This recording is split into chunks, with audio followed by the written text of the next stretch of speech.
Jai Shimakal Harrier. The foundation of man-made virus. मानव से बना जो वायरस है उसका क्या फाउंडेशन है? उसका असली फाउंडेशन है फियर। फियर ही सभी वायरस का जन्मदाता है। भय ही, डर ही मानव के जीवन में आंतरिक से इन्फेक्शन क्रिएट करना चालू कर देता है, डिजीज क्रिएट करना चालू कर देता है, डिफिशियंसीज क्रिएट करना चालू कर देता है। भय ही सबसे बड़ा आज मानव जाति का सबसे बड़ा अवरोधक है। यही सबसे बड़ा ऑब्स्टेकल है। यही मानव को परम लक्ष्य बनाना है। इसी से मुक्ति चाहिए। आदमी धन का भय है, पद का भय है, मान का भय है, मृत्यु भय है। ठीक है, तो भय कई प्रकार के। तो fear create and generate all type of virus in the world. जितने भी वायरस हैं सब मैन मेड है। ये बात समझ में आ जाए पूरी मानव जाति को। अब जैसे कि बोला है, लासा है, हंटा है, जुनिन है, नीपा है, जीका है, कोरोना आया, फिर HMVV आया भी, ह्यूमन मेटा न्यूमो वायरस।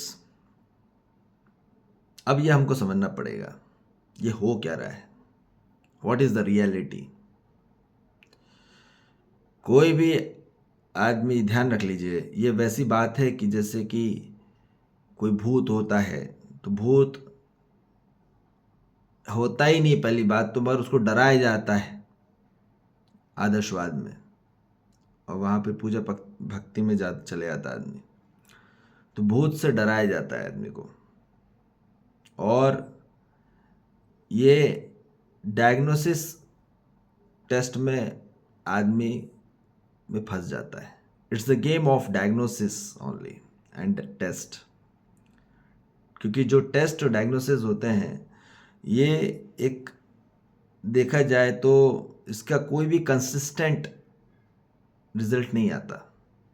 ठीक है, आप RT-PCR जो भी टेस्ट लेंगे वो जितने भी उसके रिजल्ट आएंगे, आप एक दिन में करीबन 10 RT-PCR कर रही है। ठीक है, टेस्ट कराइए तो क्या होगा, उसमें अलग अलग आएगा। कभी पॉजिटिव आएगा, कभी नेगेटिव आएगा, पॉजिटिव आएगा, नेगेटिव आएगा, पॉजिटिव आएगा, नेगेटिव आएगा। ऐसा हो ही नहीं सकता कि पॉजिटिव पॉजिटिव आए, नेगेटिव नेगेटिव आए। कंसिस्टेंट है ही नहीं उसके रिजल्ट में कभी भी। इसलिए वो टेस्ट फेक है। पहली बात तो समझ में आ जाए मानव जाति को। आप करके देखिए, एक दिन में बहुत सारे टेस्ट करके देखिए, वहाँ फेल हो जाएगा। वहाँ कभी भी कंसिस्टेंट रिजल्ट ही नहीं है। It's like a game of dice. It's a coin test. Sometime come head, sometime come tail. तो क्या होगा, उसमें कोई भी जेन्युइननेस नहीं है। क्यों? प्योरिटी नहीं है, क्लैरिटी नहीं है। ठीक है, उसमें क्या जस्टिफाई होगा। इसलिए मानो उसमें फंसा जा रहा है तो फंसा देते हैं नेगेटिव में और पॉजिटिव में। अब आदमी पॉजिटिव होता है, आदमी ठीक है भाई पॉजिटिव हो गया, ठीक है, नेगेटिव आ गया तो वो दिक्कत। ठीक है, हमको ये बात क्लैरिटी में बात समझ में आ जाए कि जो भी टेस्ट आपको निर्धारित नहीं करते हैं, ज़्यादा टेस्ट में नहीं फंसना चाहिए। ठीक है, जितने टेस्ट कराएंगे उतना ज़्यादा ट्रैप में हो जाता है आदमी। एक बार चले गया हॉस्पिटल तो वापस आना मुश्किल रहता है। बहुत ही कम होते हैं जो वापस आ पाते हैं। ठीक है, आपने देखा पिछली बार कोरोना में, इस बार भी वही केस हो सकता है। तो इसलिए ध्यान में रखिए अपनी बातें कि कोई भी वायरस हाई टेम्परेचर में एग्जिस्ट करता ही नहीं है। इन 42 degree Celsius, 42-45 degree Celsius in hot water में एग्जिस्ट ही नहीं करता।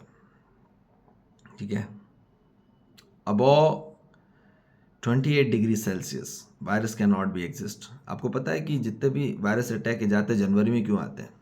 क्योंकि ठंडी में ही वायरस एग्जिस्ट करते हैं। ठीक है, गर्मी में एग्जिस्ट ही नहीं करते, गर्मी में आते आते ख़त्म हो जाते हैं, पर फिर भी वो साइकोलॉजिकल पूरा अटैक रहता है, क्योंकि वायरस कोई ऐसे नहीं कि आपने मास्क लगाया तो वहाँ से रुक जाएगा। ठीक है, और पहली बात, वायरस जो भी पेनिट्रेट करता है वो साइकोलॉजिकल और इमोशनल अटैक में जाता है। समझ में आ रही बात? आदमी आदमी होके जो डराता है, भय बनाता है, उसके भाव से वो अंदर में उसके इन्फेक्शन चालू हो जाता है, उसका डिजीज़ चालू हो जाता है, उसकी इन्फेक्शन होते होते उसकी डिफिशियंसीज आनी चालू हो जाती हैं। भय के कारण आदमी डिफिशियंसीज हो जाता है, डेफिशिएंट हो जाता है, किडनी कमज़ोर हो जाती है उसकी, भय से किडनी खराब होने चालू हो जाती है, और किडनी डिपेंड करता है लंग्स के लिए, और लंग्स फिर यदि किडनी गड़बड़ है तो फिर लंग्स सही नहीं चलेंगे, लंग्स नहीं चल रहेंगे तो फिर सांस लेने में दिक्कत आनी है, और ये हो ही जाता है मानव में। अब जितने भी वायरस आते हैं उसमें सांस लेने की दिक्कत ही है। ठीक है, और सांस जैसे ही कम होती है तो आदमी तो वहीं उसको ट्रैप में ले आते हैं कि आपका ऑक्सीजन लेवल कम हो गया। ठीक है, तो ये बात हमको समझ में आ जाए पूरी बात कि किस तरीके से आदमी ट्रैप होता है, क्यों सांस फूलने लग जाती है, क्यों बेचैनी हो जाती है, क्योंकि भय बढ़ने लग जाता है, दुश्मन बढ़ने लग जाता है, अपने अंदर दुश्मनी बढ़ने लग जाती, बेचैनी बढ़ने लग जाती, इसलिए आदमी सांस फूलने चालू हो जाती है। ये बात पकड़ में आ जाए, और जितना ये बोलते हैं कि डरो मत, उतना आदमी और डरने चालू हो जाता है। ठीक है ना, बोलते हैं कि अभी कुछ नहीं, अभी कुछ सिम्टम आए, कोई नहीं, ऐसा नहीं, बोले डरने की ज़रूरत नहीं है। आपको पूरे बार बार ये स्टेटमेंट देते रहेंगे, और आदमी को जितने बार बोलेंगे डरो मत, तो आदमी उतना और डरता चले जाता है, क्योंकि जितने बार आप फेक इंफॉर्मेशन न्यूज़ को रोज़ चलाएंगे उतना आदमी फियर जनरेट होता ही है, क्रिएट होता ही है। इसलिए बोल रहे हैं कि जो फेक साइंस है वो सिर्फ फियर क्रिएट करती है, और रियल स्पिरिचुअल नॉलेज वो ट्रस्ट जनरेट करती है। परमाणु की आध्यात्मिक शिक्षा हो ही नहीं रही है, इसलिए विश्वास जन्म हो ही नहीं रहा है पूरी मानव जाति में। वो कितना भी अमीर से अमीर हो गया हो, ये कितना भी पढ़ंतु हो गया हो, ठीक है, कितना भी पढ़ा लिख के आदमी एजुकेटेड हो गया हो, पर विश्वास 2 कौड़ी का नहीं बन पाया है। ठीक है, क्यों नहीं बन पाया? क्योंकि आध्यात्मिक शिक्षा नहीं हुई, उसने भौतिक शिक्षा करी, आदर्शवाद शिक्षा करी, पढ़ पढ़ के पंडित बन गए, पुजारी बन गए, पढ़ पढ़ के आदमी सीईओ लेवल तक पहुंच गया, पर वहाँ पे भी सबसे बड़ा भय है उसको। ठीक है, तो ये बोला जा रहा है कि ध्यान से समझिए कि होता क्या है। ये सब साइकोलॉजिकल और इमोशनल अटैक है। आप साइकोलॉजिकल और इमोशनल बहुत कमज़ोर होते हैं पूरी मानव जाति में, इसलिए वो ट्रैप हो जाते हैं जल्दी से। और क्योंकि आज तक उनकी मानसिक, मनोवैज्ञानिक, भावात्मक क्यों नहीं मजबूत है? क्योंकि वो शिक्षा ही नहीं हुई, आध्यात्मिक शिक्षा जो होनी चाहिए थी मानव जाति की। भारत को कहते हैं आध्यात्मिक देश, पर हुआ नहीं। और वो आध्यात्मिक देश नहीं जो रामायण और रामचरितमानस और गीता में लिखा गया है, वो आधा अधूरा है। संपूर्ण में बात करी जा रही है, जो वास्तविक शिक्षा है, जो सत्यता की शिक्षा है, जैसी विद्या है अस्तित्व में, वैसा हमको पता चल जाए तो असली ज्ञान प्राप्त होता है, और ज्ञान से ही मानव अभयता को प्राप्त होता है, और जितनी अज्ञानता है उतना भय है उसके जीवन में। ठीक, तो इसलिए बोला जा रहा है कि आध्यात्मिक शिक्षा को ग्रहण करिए, और वो है सिर्फ और सिर्फ चेतना जागृति का कार्यक्रम। ठीक, सिर्फ ट्रस्ट ही है, विश्वास ही है, और विश्वास जन्म होता है ज्ञान से, याद रखिए, और अज्ञान से ही भय पैदा होता है। इसलिए अपने जीवन में भी विश्वास बढ़ाइए, ज्ञान बढ़ाइए, पर कौन सा? सामान्य ज्ञान नहीं, जो हिस्ट्री ज्योग्राफी इंफॉर्मेशन आती है वो नहीं, आध्यात्मिक ज्ञान, अपने आत्मा का ज्ञान, आत्मज्ञान, अपने अनुभव का ज्ञान। ठीक, और वो होगी सिर्फ ह्यूमन कॉन्शियसनेस के द्वारा ही। कॉन्फिडेंस बढ़ेगा, ट्रस्ट बढ़ेगा, तब मानो की ह्यूमन वैल्यू बढ़ेगी, और यही चाहिए मानो को, ह्यूमन वैल्यू चाहिए, वैल्यू नहीं मिल रही है, इसलिए विश्वास कम हो रहा है। वैल्यू कब बढ़ेगा? जब विश्वास बढ़ेगा स्वयं में, समग्र के प्रति। तब जाके पूरी मानव जाति में बात होगी। समझ में आ रही बात? तब जाके दुनिया का सबसे बड़ा जो लक्ष्य है वो है परम लक्ष्य भय मुक्ति। भय मुक्ति होगी तो भ्रम से मुक्ति होगी, और भ्रम से मुक्ति होगी तो भय से मुक्ति होगी, क्योंकि भ्रम है, जितना भ्रमित रहेगा उतना भयभीत रहेगा मानव।